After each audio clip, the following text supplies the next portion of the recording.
یہ پاک سید عالم صلی اللہ علیہ وسلم نے ہمیشہ قربانی فرمائی، ہمیشہ۔ آج تو حضور نے ایک فرمایا، اللہ ہم سب کو حج کی توفیق عطا فرمائے اور بار بار حج کی توفیق دے۔ صحابہ نے 40 حج فرمائے ہیں، 50 حج فرمائے، حضرت فضیل بن عیاض نے 60 حج فرمائے۔ اللہ کو توفیق دے، قبول فرمائے، اور اللہ سب کو بار بار وہ موقع نصیب فرمائے۔ تو نبی پاک صلی اللہ تعالیٰ علیہ وسلم نے حج ایک فرمایا، قربانی حضور جس دن مدینے آئے اس وقت شروع فرمائی، اور ہر سال حضور قربانی دیتے، ہر سال 2 جانور ذبح فرمائے۔ یا رسول اللہ صلی اللہ تعالیٰ علیہ وسلم، 2 کا کیا مقصد فرمایا؟ ایک میری طرف سے، ایک میری غریب امت کی طرف سے۔ یا رسول اللہ صلی اللہ علیہ وسلم کس طرف سے فرمایا؟ ایک میری طرف سے، ایک میری امت کی طرف سے۔ کبھی فرمایا ایک میری طرف سے، ایک میرے اہل بیت اور میری امت کی طرف سے۔ 2 جانور حضور نے ذبح فرمائے، اور پھر میرے حبیب پاک صلی اللہ تعالیٰ علیہ وسلم کے غلام مولا علی شیر خدا، ابن ماجہ کی روایت ہے، حضرت علی شیر خدا فرماتے ہیں کہ نبی پاک علیہ الصلوۃ والسلام 2 جانور ذبح کرتے تھے۔ خود حضرت علی کی جب باری آئی تو انہوں نے بھی 2 فرمائے۔ تو صحابہ نے پوچھا کہ علی 2 کیوں؟ 2 کس لیے؟ تو حضرت علی رضی اللہ تعالیٰ عنہ فرمانے لگے، مجھے میرے حبیب نے وصیت فرمائی تھی کہ علی تو نے 2 کرنا، ایک اپنی طرف سے کیا کرنا، ایک میری طرف سے کرنا۔ تو میں ایک اپنی طرف سے دیتا ہوں، ایک اپنے نبی پاک کی طرف سے دیتا ہوں صلی اللہ علیہ۔ 2 جانور۔ آپ لوگوں نے سنی ہوئی ہے یہ بات کہ مہینہ کھانا نہیں پکتا تھا حضور کے گھر میں۔ حضرت عائشہ فرماتی ہیں 3 چاند اور 3 سورج اکٹھے کبھی نہیں دیکھے جب ساتھ روٹی بھی کھائی ہو، یعنی 3 دن مسلسل کبھی کھانا نہیں کھایا۔ قربانیاں کتنی دی؟ بولیے۔ حضرت علی شیر خدا کا مکان کوئی نہیں اپنا، کوئی گھر نہیں بنایا۔ مولا کائنات شیر خدا، میں نے یہ بات پھر دہرا رہا ہوں، پہلے بھی میں نے عرض کی تھی، پکا کرنے کے لیے دہرا رہا ہوں۔ حضرت علی کا کوئی کاروبار نہیں بظاہر۔ بی بی صاحبہ فرماتی ہیں کہ کئی ہفتے صرف سرکہ اور کھجوریں۔ قربانیاں کتنی؟ اسی سارے صاحب لان ٹورے ہیں کہ ساڑھے تے لگ دیئے کہ نہیں، پکا۔ اور پھر جب بات ہوتی ہے دینے کی تو ماحول اور ہوتا ہے، جب لینے کی باری ہوتی ہے تو ماحول اور ہوتا ہے۔ قربانی واجب ہے اس شخص پر جس کے پاس 52.5 تولے چاندی یا 7.5 تولے، لیکن میں 7.5 تولے والا فتویٰ نہیں دیتا، میں 52.5 تولے چاندی والا فتویٰ دیتا ہوں، اس لیے کہ 52.5 تولے چاندی تو شاید تولہ یا 1.5 تولہ سونے کے برابر ہی ہو جائے، ٹھیک ہے نا جی؟ تو 7.5 تولے سونا 50-60 ہزار روپیہ جس آدمی کے اکاؤنٹ میں موجود ہے وہ قربانی کرے۔ بلکہ امام شافعی رحمۃ اللہ علیہ فرمایا کرتے تھے جس نے 3 کمروں کو تالا لگایا ہوا ہے وہ 3 کمرے فارغ ہیں، اس کے کسی کام کے نہیں، ان کی قیمت کا حساب لگائے، اور چھت پہ سٹور بنا دیا ہے، کوئی مطلب نہیں اس کا، اور جو ویسے رکھے ہوئے ہیں کوئی معنی ہی نہیں کمرے کا، ماتے تھے حساب لگائے، قربانی کرے۔ رب کریم کی بارگاہ میں دینے کا جب معاملہ آیا تو گول کر گیا کام۔ میرے رسول کائنات سرور عالم صلی اللہ علیہ وسلم کا جب اپنے لیے چیزیں استعمال کرنے کا ماحول ہے تو محبوب پاک علیہ الصلوۃ والسلام نے مہینہ روٹی نہیں پکائی۔ یہاں جو آدمی ہر جمعرات کو 4 کلو بکرے کا گوشت پکاتا ہے اور ہر تیسرے دن مرغی کا گوشت لاتا ہے، وہ قربانی کی باری آتی ہے تو کہتا ہے میرے پہ لگتی نہیں۔ وہ ٹھیک ہے ابا جی لے آئے، ابا جی کی طرف سے قربانی ہے، اس دفعہ ابا جی کی، اگلی دفعہ اماں جی کی، اس سے اگلی دفعہ دادی جی کی۔ او خدا کے بندو، جس آدمی کے پاس پیسے ہیں پہلے اپنی قربانی واجب ہے۔ میری بات کی سمجھ آ رہی ہے عزیزوں کو؟ جو آدمی صاحب استطاعت ہے پہلے کس کی قربانی کرے گا؟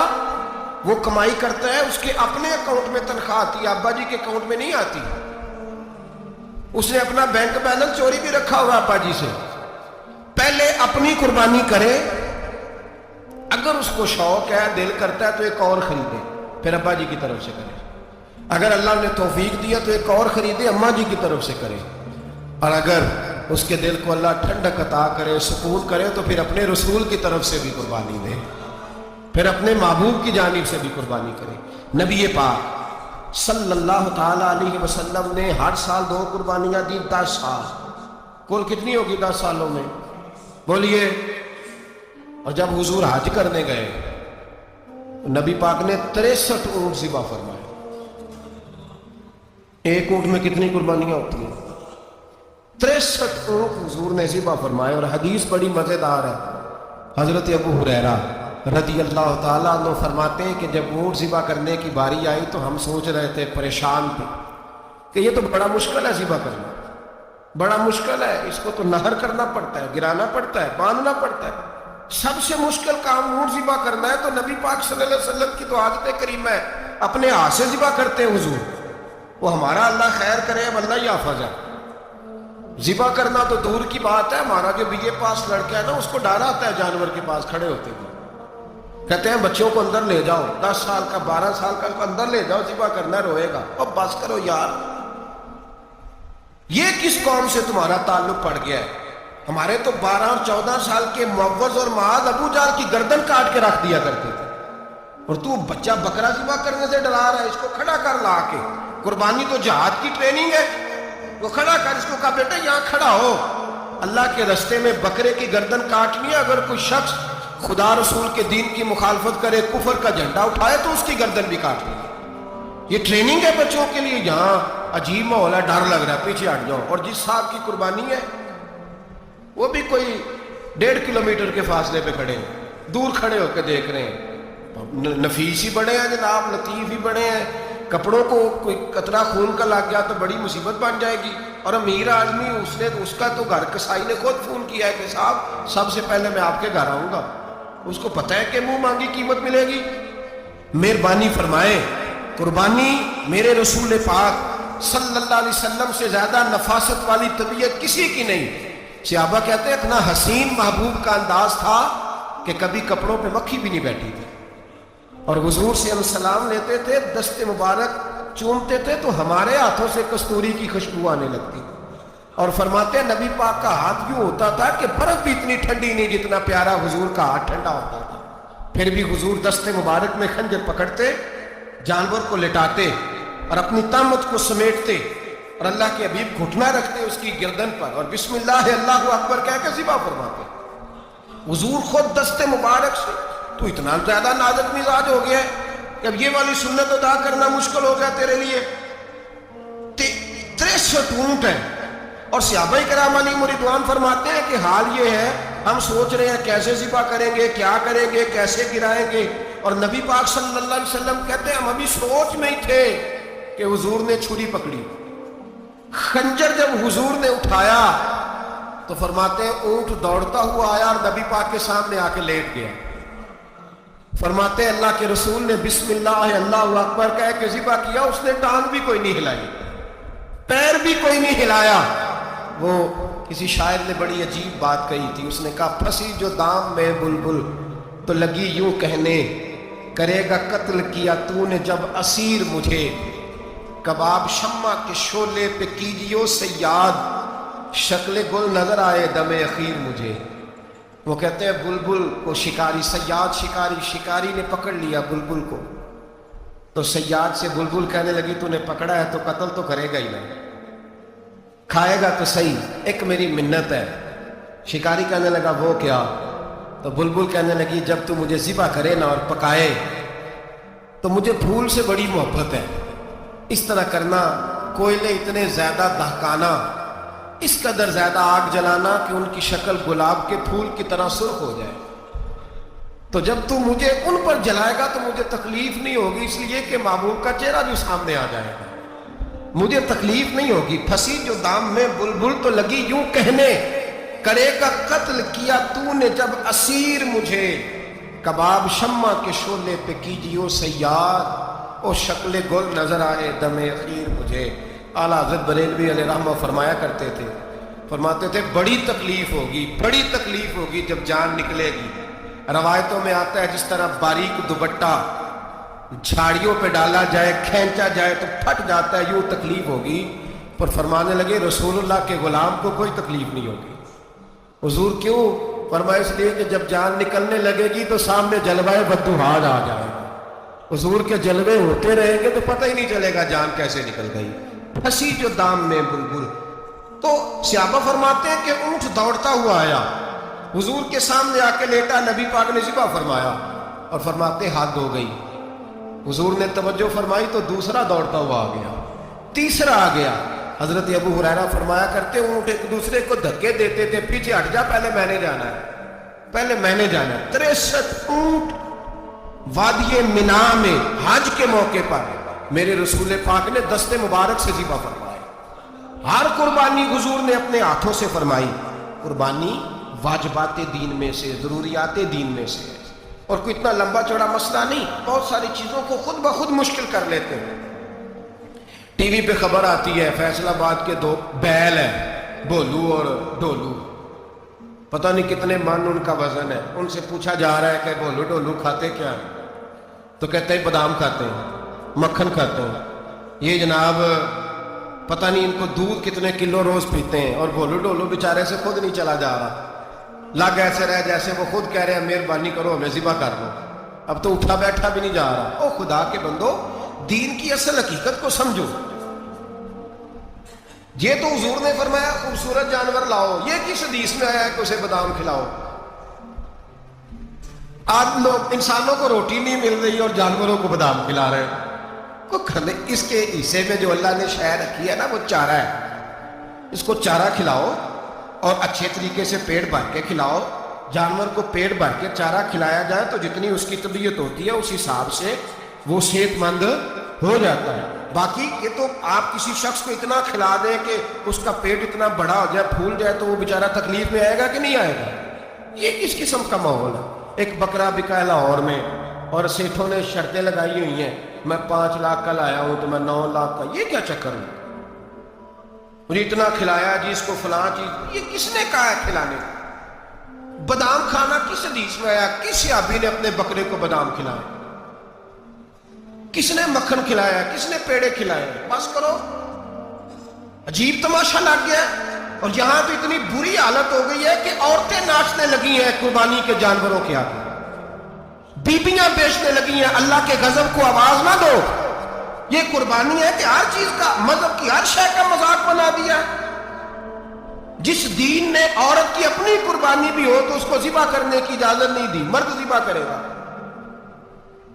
جو دین کہتا ہے کہ عورت ذبح نہیں کرے گی, وہ عورت بیچ سکتی ہے اللہ کے جانور. یہاں جس کا میں نے رمضان میں بھی کہا تھا, پھر بات دہراتا ہوں, سارا سال ناچتے گاتے ہیں, اور عید کا موقع آتا ہے تو 2-4 مولوی بٹھا کے وہ دین سکھانا شروع کر دیتے ہیں. کوئی پتہ ہی نہیں, کوئی خبر ہی نہیں.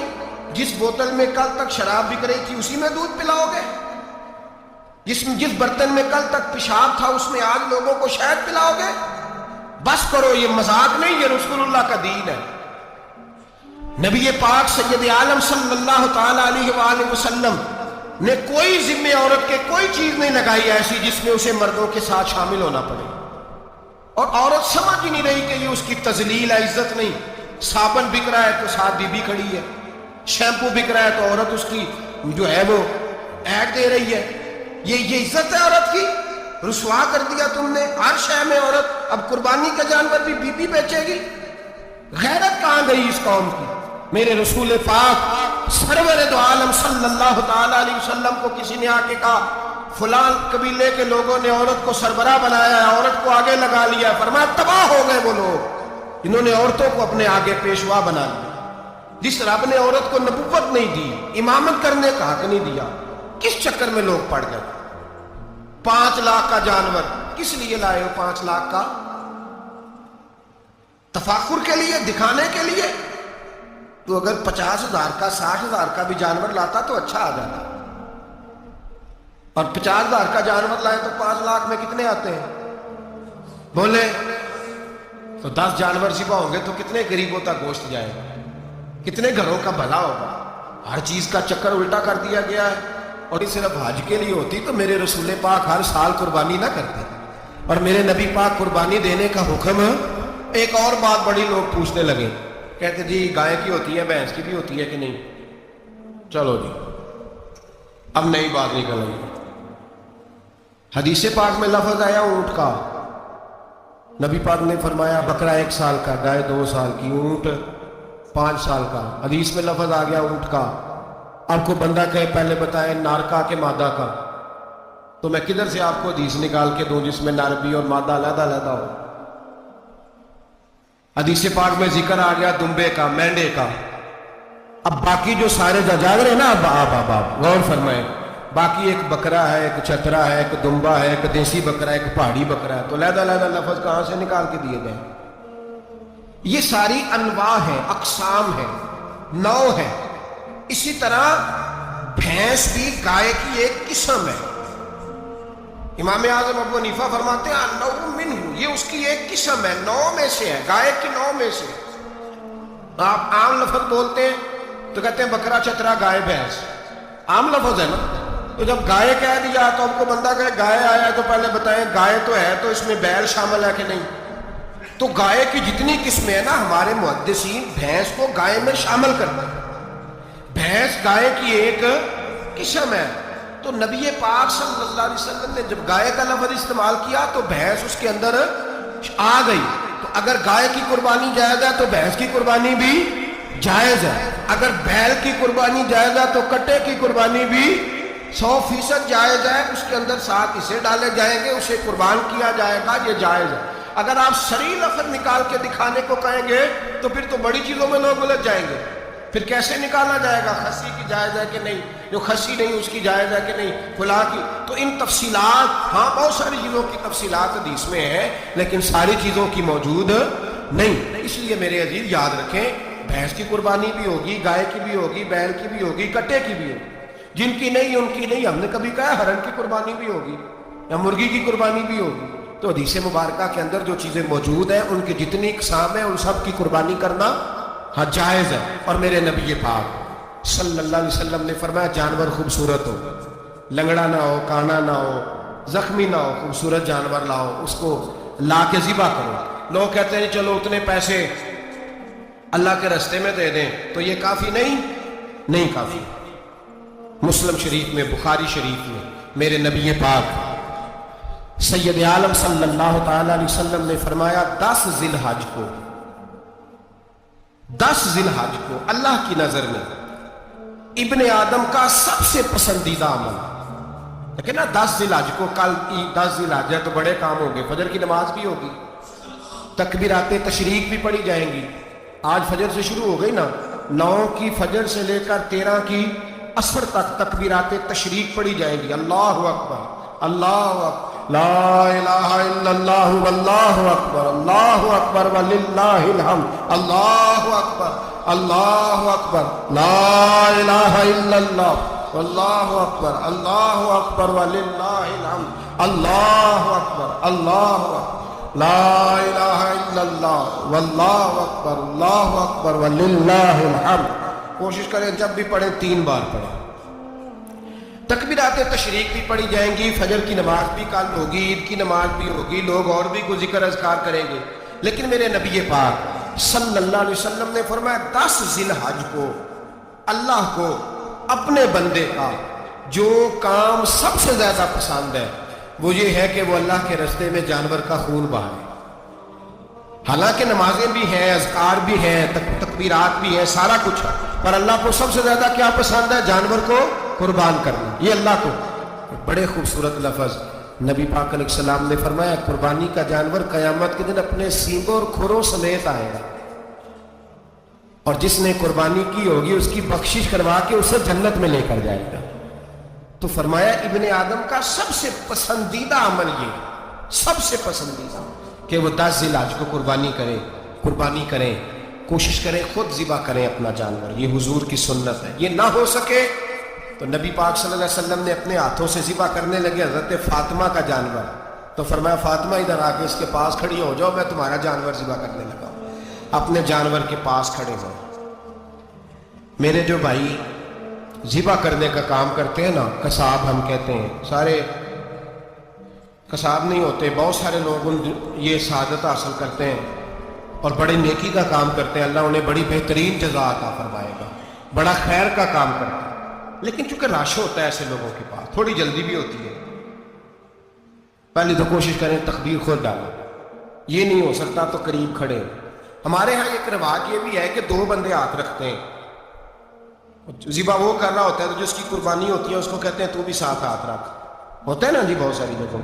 اب حکم یہ ہے شریعت اسلامیہ کا، کہ جب جانور ذبح کریں گے تو پڑھیں گے بسم اللہ اللہ، بسم اللہ اللہ۔ ہاں نبی پاک صلی اللہ علیہ وسلم نے لمبی دعا پڑھی، صحابہ بھی لمبی دعا، انی وجہت وجہی للذی فطر السماوات والارض حنیفا وما انا من المشرکین، یہ بھی پڑھا۔ اور پھر میرے رسول پاک صلی اللہ علیہ وسلم نے یہ بھی کہا کہ اللہ میری طرف سے قبول فرما، میری امت میری اہل بیت کی طرف سے قبول فرما۔ صحابہ جب جانور ذبح کرنے لگتے پہلے یہ دعا پڑھتے، پھر کہتے اللہم تقبل منا کما تقبلت خلیل کا ابراہیم علیہ السلام وتقبلت حبیب کا محمد صلی اللہ علیہ وسلم، اے اللہ ہم سے بھی قبول فرما جیسے تو نے حضرت ابراہیم سے قبول فرمائی اور جیسے اپنے حبیب حضرت محمد صلی اللہ علیہ وسلم سے قبول۔ یہ ساری دعا پڑھیں، اور جب جانور ذبح کرنے لگے تو پھر پڑھیں بسم اللہ اللہ، بسم اللہ اللہ۔ اچھا دو آدمیوں نے ہاتھ رکھا ہوا ہے، دو آدمیوں، اب اگر ایک نے بھی نہ پڑھی بسم اللہ اللہ اکبر تو جانور حلال نہیں ہوگا، دونوں کو پڑھنا پڑے گا۔ یہ مسئلہ یاد رکھ۔ ایک اور بات بھی بتانی یاد، وہ بھی آپ نے یاد رکھنی۔